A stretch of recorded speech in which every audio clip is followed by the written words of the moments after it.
Alright, you got the...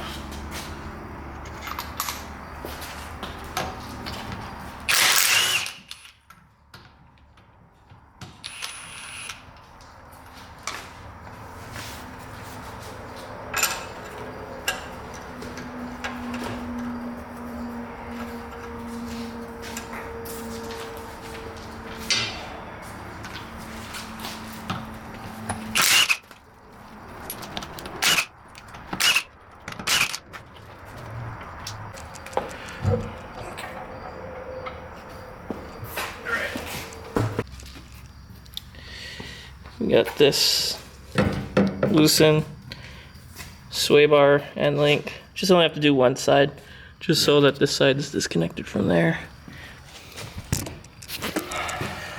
And then loosen this guy. Yep. So we eventually ended up loosening this subframe bolt. Get about a finger in there. And then down here, loosen that. I'm not exactly sure how much, just enough for it to kind of just settle down a few millimeters. Yeah. So update, dropped the subframe quite a bit actually, but able to get the springs back in.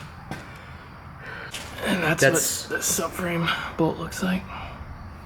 Finger lengths anymore, the bolt begins to jimmy back and forth, and it's not a very inspiring feeling. Probably doesn't have an adequate amount of support, so probably 2 finger lengths for this guy here.